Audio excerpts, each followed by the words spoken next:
오늘 도피성에 관한 하나님의 말씀 함께 나누고자 합니다. 하나님께서 가나안 땅으로 이스라엘 백성들을 인도하시면서 한 가지 독특한 목적의 성을 이제 준비하라고 말씀하셨어요. 도피성인데요. 의도치 않게 부지 중에 타인을 이제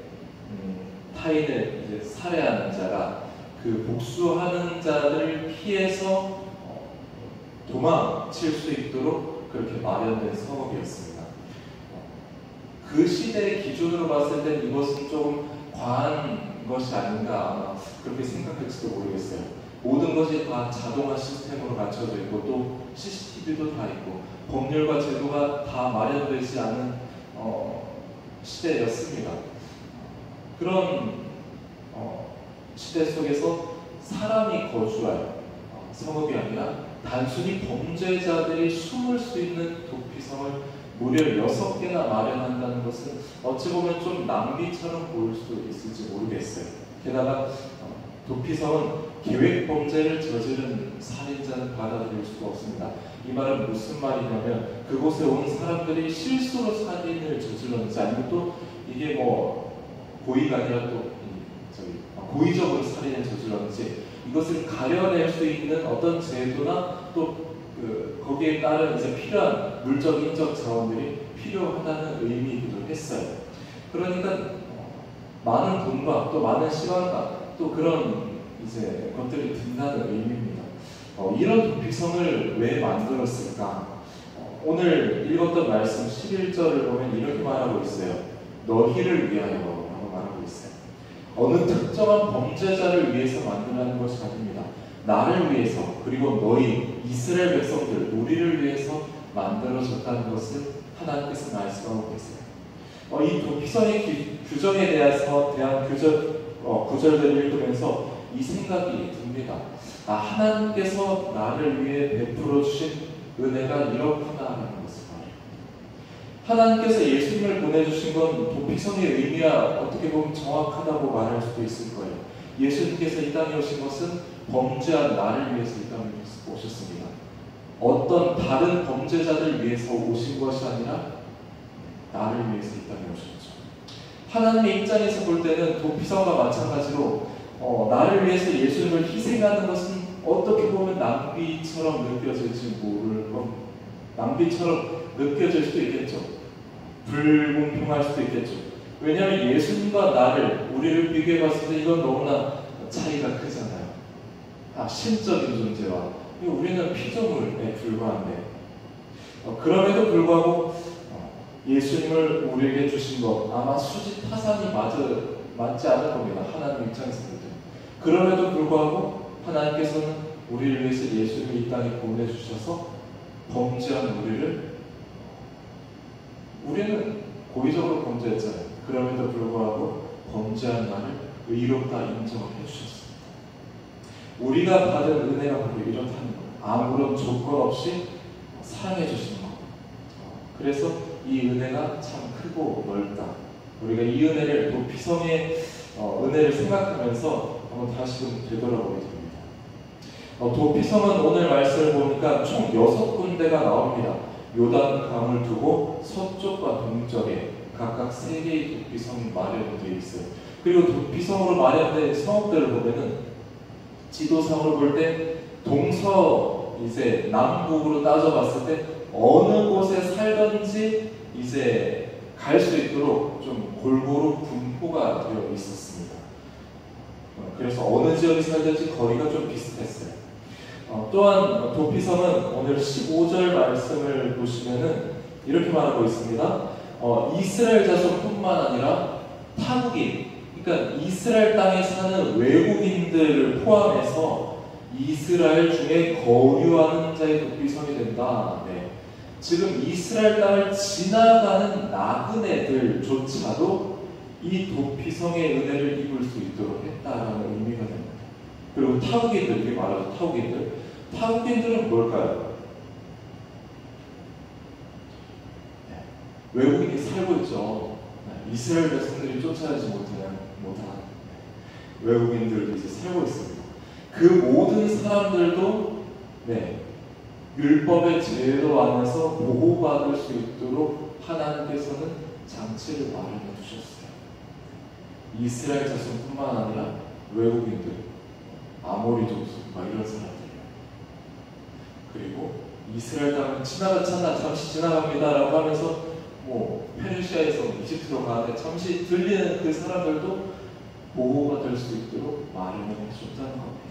하나님의 은혜는 누구를 차별하지 않고 주어주신 은혜라는 것을 우리가 이 구절을 보면서 확신할 수가 있어요. 하나님의 의는 모든 사람에게 임합니다. 차별이 없습니다. 각 사람의 상황을 뛰어넘고 민족을 뛰어넘어 주님을 부르시는 모든 자들에게 구원을 주신 은혜예요. 그래서 로마서는 이렇게 말합니다. 유대인이나 헬라인이나 차별이 없습니다. 한 분이신 주께서 모든 사람의 주가 되사 그를 부르는 모든 사람에게 부요하시도다. 누구든지 주의 이름을 부르는 자는 구원을 받으리라. 이 은혜를 우리의 도피성에서 확인할 수가 있어요. 구별된 이스라엘 백성들뿐만 아니라 지나가는 모든 사람들이 은혜를 받을 수 있도록 하는 그 은혜. 얼만큼 선행을 했는지 하나님께서는 우리를 내가 무엇을 했는지로 차별하시지 않으십니다. 단지 그분은 내가 연약함을 인정하고 상한 심령을 가지고 주님 앞에 나아올 때 모든 사람들을 차별하지 않고 하나님의 은혜로 구원을 주셨어요. 우리의 죄를 용서해 주셨습니다. 그러니 우리가 어떻게 할까요? 차별이 없으니까, 내가 무엇을 했기 때문에 은혜를 베풀어 주신 게 아니니까 우리는 하나님의 은혜로 구원받았으니까 이건 우리에게 주시는 선물이기 때문에 자랑할 수도 없고 또 어떤 우쭐하는 마음을 가질 수도 없고 언제나 겸손한 마음으로 하나님께서 나를 위해 주셨구나 은혜를 이 감사함과 감격한 마음을 가지고 매일을 살아갈 수가 있을 거예요. 그리고 넘어졌다 할지라도 여기에 대해서 내가 실망하거나 낙심하거나 하나님께서 버리시지 않을까 이게 두려워하는 것이 아니라 하나님 앞에 또 나아갈 수 있는 힘을 얻을 수 있고, 그래서 우리에게 이 매일매일 주시는 구원의 은혜 또는 감격스러운 이 은혜를 우리가 매일매일 맛보면서 살아가도록 합니다. 이 한 날 우리가 또 살아가면서 하나님의 은혜를 내가 구원받았습니다. 매일매일 부어주신 은혜가 나에게 넘칩니다. 이런 믿음 가지고 살아가길 원합니다. 우리가 읽진 않았는데 16절 이하의 오늘 35장의 말씀을 보면은 실수가 아니라 고의적인 살인을 저지른 자는 반드시 그 죄값을 치러야 된다라고 그렇게 말하고 있어요.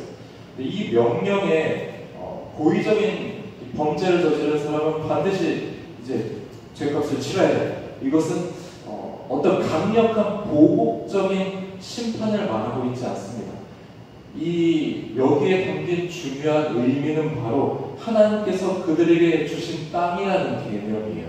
33절과 34절을 볼까요? 35장 33절과 34절을 보면은 이렇게 찾으셨으면 우리 함께 읽겠습니다. 너희는 너희가 거주하는 땅을 더럽히지 말라. 피는 땅을 더럽히나니 피 흘림을 받은 땅은 그 피를 흘리게 한 자의 피가 아니면 속함을 받을 수 없느니라. 너희는 너희가 거주하는 땅 곧 내가 거주하는 땅을 더럽히지 말라. 나 여호와는 이스라엘 자손 중에 믿음이니라. 아멘. 네. 하나님께서 주신 땅이기 때문에 너희가 보복하려고 피를 흘려서도 안 되고, 하나님께서 너희에게 주신 땅이기 때문에 범죄한 자들, 그냥 죄를 너희 중에 가만히 두어서는 안 된다라는 것을 말하고 있습니다. 이스라엘에게 하나님께서 요구하시는 것, 그들이 회복해야 되는 것은 죄악된 땅에서 하나님의 거룩함을 회복하는 일이었습니다. 하나님께서 나에게 주신 삶의 자리에서 내가 어떻게 하나님의 거룩하심을 지켜낼 수 있을까? 그것을 너희가 고민하면서 그 거룩함을 지키기 위해서 힘써 살아라. 그것을 말씀하고 계신 거예요. 오늘 우리는 하나님께서 베푸신 은혜를 계속해서 이야기하고 있습니다. 33절 우리가 읽었던 것처럼 말하고 있잖아요. 그 피는 이제 피 흘린 자의 피가 아니면 속함을 받을 수 없다. 이렇게 피를 흘려야만 땅은 속함을 받을 수 있다라고 말하고 있어요. 근데 우리가 우리의 피를 아무리 흘려도 뭐 정죄함을 벗어날 수 없으니까 하나님께서 예수 그리스도를 보내주셔서 한 번에 속죄함을 통해서 우리를 주 용서해 주셨죠. 이제 우리는 은혜 받은 자로서 사는 것으로 이제 그쳐서는 안 됩니다. 난 은혜 받았어, 난 구원받았어, 됐어, 끝났어, 이렇게 해서는 안 된다는 의미예요. 하나님의 차별 없는 은혜 받은 자로서 내가 어떻게 이 하나를 살아갈 것인가, 나의 삶을 어떻게 살아갈 것인가를 우리는 생각해 봐야 된다는 것입니다. 하나님께서 나에게 주신 삶의 삶을 어떻게 내가 거룩하게 지켜낼까? 내가 있는 가정과, 내가 있는 직장과, 사업장과, 내가 있는 삶의 환경 가운데서 하나님께서 이 땅을 거룩히 하라고 하셨는데 그 사명을 나는 어떻게 살아가야 될까를 우리가 생각해야 돼요. 그것을 위해서 우리는 기도하고 그것을 위해서 하나님 나라를 이 땅에 만들기 위한 그 사명 의식을 우리는 가져야 합니다. 이스라엘이 구별된 땅을 거룩하게 지켜야만 했던 것처럼 하나님께서는 오늘 우리의 삶을 거룩하게 만들기를 원하시고 우리의 또 모든 삶의 환경을 거룩하게 만들기를 원하세요. 말씀을 마칩니다. 우리는 구원의 은혜를 받았습니다. 죄성을 가진 연약한 나를 위한 차별 없는 은혜, 그 모든 은혜를 우리는 누리고 있습니다. 그리고 은혜 받은 자답게 거룩하게 살라는 책임적 존재로 부름을 받았습니다. 그 부르심에 오늘 우리가 어떻게 반응을 하시겠습니까? 그것을 한번 고민해 보면서 은혜 받은 자다운 모습, 그리고 거룩한 하나님의 자녀다운 모습으로 살아가는 오늘 하루가 되기를 주님의 이름으로 축복합니다.